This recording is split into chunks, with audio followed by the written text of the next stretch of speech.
Bonjour, vous regardez Tesla Geek. Aujourd'hui, jour de départ en vacances, on va faire à peu près 700 km aujourd'hui avec normalement 2 arrêts. Donc là, je suis à ma borne favorite à côté de chez moi en train de faire un petit complément, histoire de sécuriser un peu le trajet. Même si on le verra sur le planificateur, je devrais pas avoir de problème par rapport au trajet qui est indiqué au niveau de la recharge et de l'autonomie. On peut jamais vraiment être sûr de comment le trajet va se passer. On peut avoir des bouchons, on peut avoir besoin de s'arrêter à un autre endroit, de faire un détour. Donc bon, moi je préfère là pour le coup faire une petite charge de complément. Et je vais vous montrer du coup tout de suite le parcours et ce qui est prévu. Voici donc le trajet que l'on va faire aujourd'hui. Il s'agit d'un trajet de 752 km qui va nous faire partir de Lille jusqu'à Saint-Antoine-de-Beroche, près de Périgueux. Le trajet va se découper en 3 étapes. On aura d'abord une première section entre Lille et Vélizy, chargeur V2, où je vais pouvoir charger pendant 30 minutes pour récupérer de la batterie parce que je devrais arriver à 11%, et une deuxième étape à Châteauroux pour 35 minutes et me permettre de faire du coup la dernière section du trajet jusque le Périgord. Voilà donc ce qui est prévu, 2 arrêts, 3 trajets. On verra comment vraiment ça se passe dans la vie réelle, ce long trajet, parce que je pense qu'on va avoir des bouchons au niveau de Paris. Du coup, comment la voiture va se comporter? Est-ce qu'elle va me proposer un autre itinéraire et donc me faire une autre étape ailleurs? Est-ce qu'elle va rester sur cet itinéraire-là? Mais du coup, au niveau du pourcentage de batterie, qu'est-ce qui va se passer? Donc, je vais vous raconter tout ça. En tout cas, on fera des petites pauses vidéo pour vous expliquer un peu la consommation, les points d'intérêt, comment ça se passe. Et voilà un peu le contenu que je compte vous proposer sur cette vidéo. Départ Lille, arrivée près de Périgueux. A tout de suite.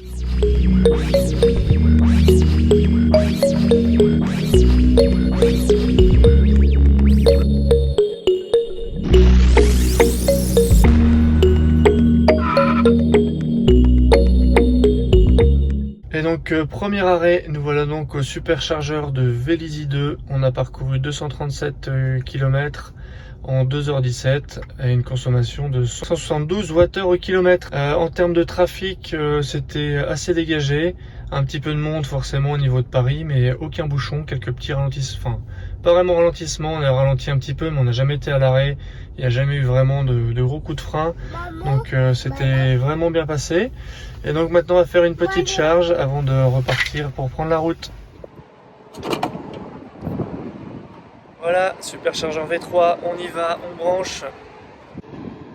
On appuie sur le petit bouton, la porte s'ouvre, on branche et c'est parti.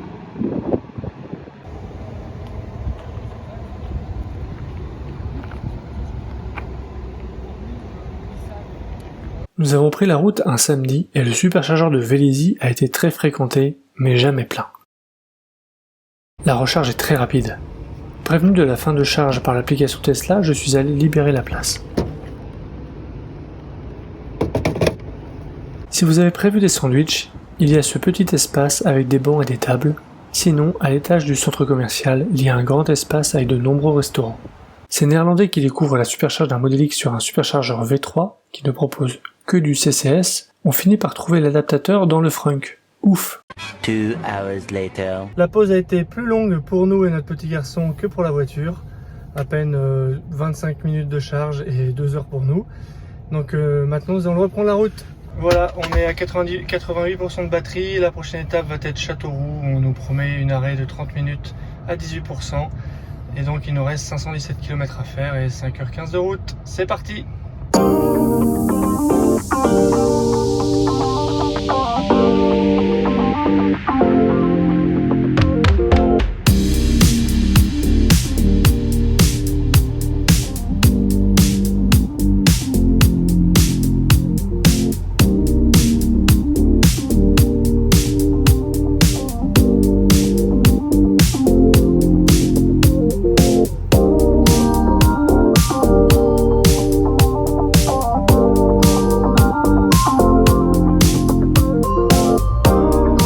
Au superchargeur de Châteauroux, on a roulé 255 km, une moyenne de 187 Wh au kilomètre. On est arrivé avec 17%, il nous prévoyait une arrivée je crois à 18%, donc c'est quand même assez fiable. J'ai roulé à juste à 2 km au-dessus de la limite, 132. Et là, toutes les stalls sont libres. Hein. Regardez, je suis tout seul. Allez, on va se brancher, on va faire du jus et après on reprendra la route.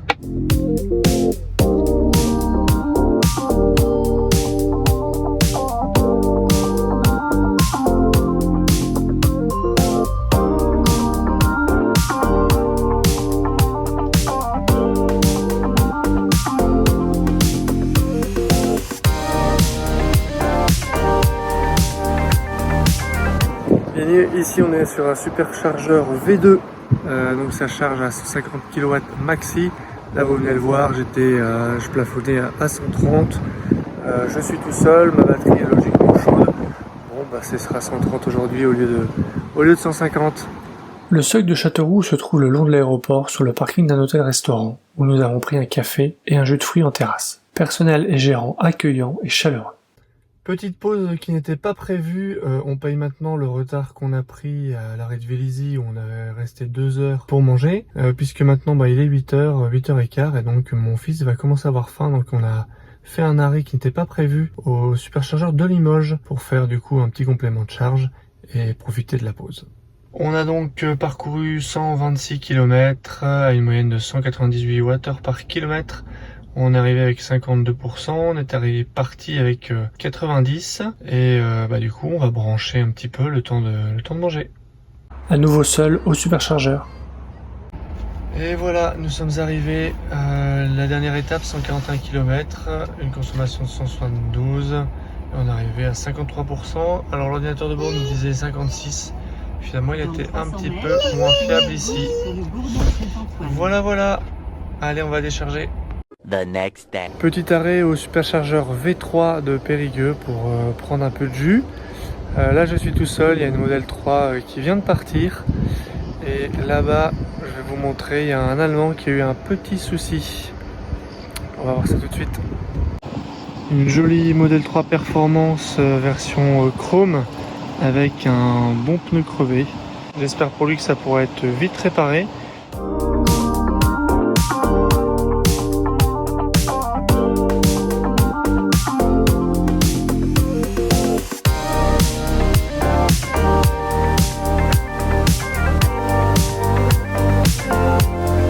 A few moments later. Et donc aujourd'hui, j'ai troqué ma Tesla pour un autre mode de transport garanti sans émission. Je vous présente Kaya, avec qui on va aller se promener. Garantie sans émission, enfin, pas forcément, hein. Si on regarde bien, c'est pas tout à fait ça. Mais par contre, Kaya est garantie 100% énergie renouvelable, et ça c'est top. Un petit mot sur les performances et la consommation. On est évidemment sur une puissance de 1 cheval, hein, il n'y a pas plus simple. En termes de 0 à 100, on ne pourra pas le mesurer puisque cette version-là ne va pas jusqu'à 100 km/h. On est plutôt aux alentours, je pense, de 40, 60 km/h dans ces eaux-là. En termes de consommation, ce petit pépère-là, il va consommer à peu près 50 litres d'eau par jour et entre 10 à 20 kg de foin par jour. Donc énergie renouvelable, je vous le disais. Un petit mot sur l'entretien, il faudra bien sûr pailler et nettoyer le box quand il est dans son box. En termes d'entretien, on a une première brosse pour nettoyer sa sellerie, hein, son cuir, son beau cuir. Une deuxième pour enlever la crasse. Et ensuite, on va passer au nettoyage des pneumatiques. Je vous montre ça tout de suite. Donc, entretien de la sellerie, comme je le disais, c'est beau siège en cuir, un peu poilu. On a une première brosse qu'on fait tourner comme ça pour faire sortir la poussière de ces poils. Et ensuite, quand on a bien tout enlevé, on a une brosse douce qui permet de tout enlever. Voilà, les poils, la crasse. En rapport à mon gabarit, j'ai hérité du modèle SUV, du modèle X. Petit, costaud, un peu trapu, mais vraiment super confortable. Il est équipé de sièges en cuir, avec un confort maximal et un cuir très doux. Et aussi, évidemment, de la direction assistée.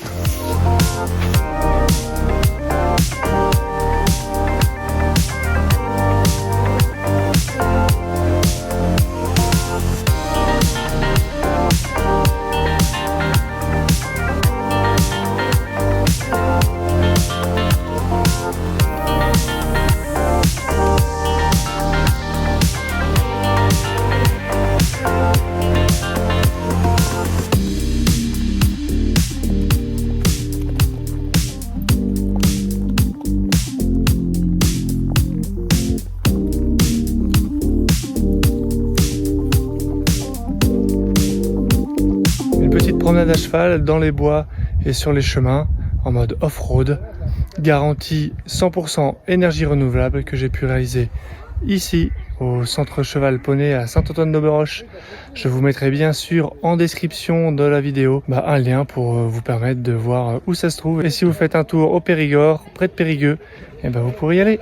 3 days later. Comment quitter le Périgord, région reconnue pour sa gastronomie, sans emporter avec nous quelques spécialités? Nous sommes allés chez Christophe Pouillot, comme vous pouvez le voir ici, donc à Saint-Antoine-d'Auberoche. Sa ferme s'appelle le Chesny et depuis 1988, ils font du foie gras. Alors, il y a plusieurs produits. Il va y avoir le foie gras entier. Donc là, c'est très simple, hein. C'est du foie gras, du sel, du poivre, tout ça mis dans un bocal. Ils ont aussi des blocs de foie gras de canard. Donc là, en fait, c'est du foie gras reconstitué et mis sous forme de cylindre, hein, peut-être plus facile à préparer quand on reçoit. Pareil, hein, les ingrédients, c'est très très simple, hein. C'est voilà, du foie gras reconstitué, de l'eau, du sel et du poivre. Rien de plus simple, rien de plus naturel. On a aussi craqué pour des haricots au confit de canard. Ça va être délicieux. Et aussi l'incontournable rillette pur canard, hein, à 98% de chair et de graisse, du sel, du poivre, servir frais, un vrai régal. Donc si ça vous intéresse, c'est Christophe Pouillot, Saint-Antoine-d'Auberoche, le numéro de téléphone est juste là, vous pouvez commander et il livre ça chez vous. The next day. Il est maintenant temps de reprendre la route vers la maison. Le GPS de la voiture me propose un premier arrêt à Brive parce que je suis à 48% de batterie, puis un deuxième arrêt à Vierzon et enfin à Senlis. Donc 3 arrêts en tout. Il faut dire que je suis pas à pleine capacité, mais on va plutôt essayer d'aller jusque Limoges avec une prévision de 10% de batterie car on avait repéré une petite aire de jeu sympa pour mon fils. Donc direction Limoges et si on s'arrête à Limoges, après je pense qu'on ira jusque Vierzon et Senlis. Allez, c'est parti! Et nous voilà arrivés à notre première étape du coup à Limoges. On a parcouru 143 km depuis le départ et consommé en moyenne 165 Wh au kilomètre. Première étape de la journée, il est bientôt midi donc je pense qu'on va en profiter pour tous déjeuner en famille ici. En plus il y a une superbe aire de jeu que je vais vous montrer. À tout de suite.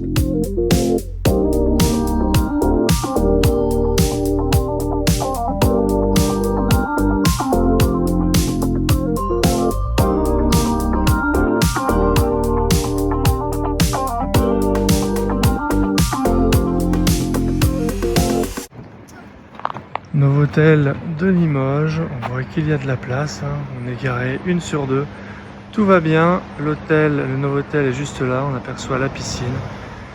On a une petite aire de pétanque si jamais on veut passer le temps pendant la recharge et un panorama plutôt sympathique. On a pris la route à 10 h ce matin, on n'a pas eu trop de monde, ça roulait plutôt bien, pas de bouchons entre Périgueux et Limoges. On est vendredi, veille de grand départ, avec le fameux chassé-croisé entre Haussiens et Juilletistes. Donc peut-être qu'on va échapper du coup en partant vendredi au bouchon. On verra ça en fin de journée. Donc voilà l'aire de jeu dont je vous parlais. Plutôt sympathique, hein? De quoi passer le temps pendant la supercharge.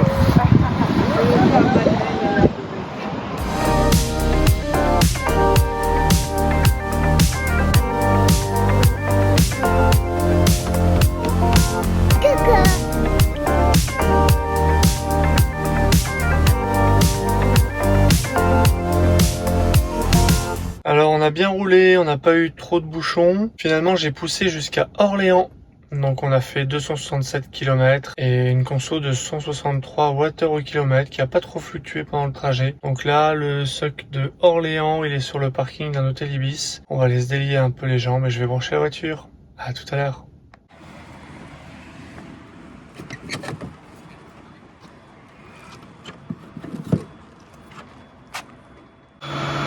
Superchargeur d'Orléans, quand j'avais sélectionné il indiquait une place disponible, finalement quand je suis arrivé il en restait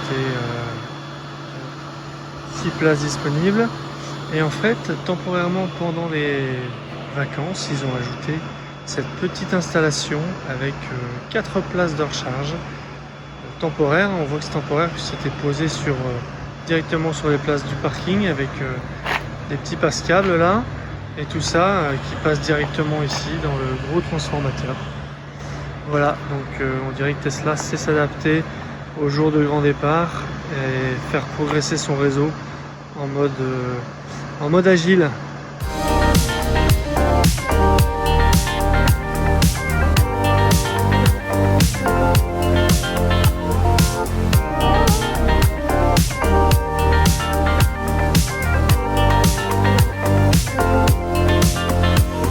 Petit arrêt au superchargeur de Senlis, on a fait 177 km depuis Orléans et consommé 157 Wh au kilomètre. On a eu quelques ralentissements au niveau de Paris, comme d'habitude. Un mini bouchon juste à la sortie d'Orléans et quelques ralentissements sur le périph', mais bon, ça allait. Là, on va faire une charge le temps de donner le dîner à mon fils et le changer. Et en plus, comme ça, on arrivera à Lille sans besoin de recharger tout de suite. Voilà, un périple qui va bientôt se terminer. Ça fait du bien.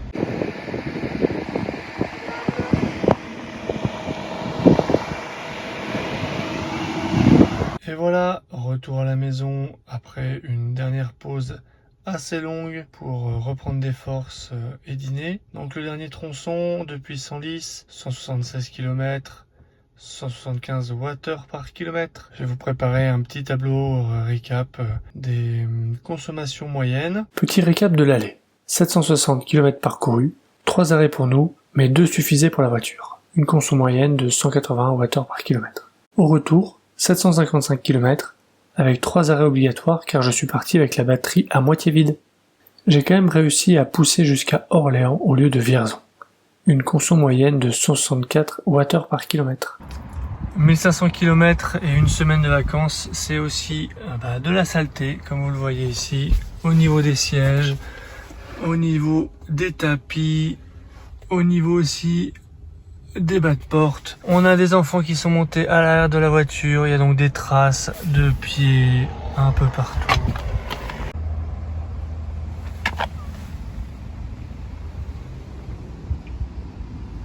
L'arrière aussi est plutôt très sale, malgré la pluie qu'on a eue sur la route. Regardez, les feux, tout est sale. Sans parler évidemment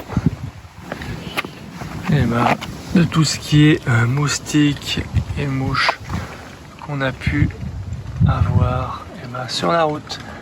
Il va falloir faire un bon nettoyage pour lui faire oublier les 1500 km parcourus. En synthèse, un trajet pendant un samedi de grand départ, quelques ralentissements à Paris, mais pas de bouchons. Pas d'attente au péage et surtout, aucune attente au superchargeur. Aucun problème pour charger, toujours plusieurs bornes libres et opérationnelles. Un trajet fluide, la voiture a toujours été prête avant nous.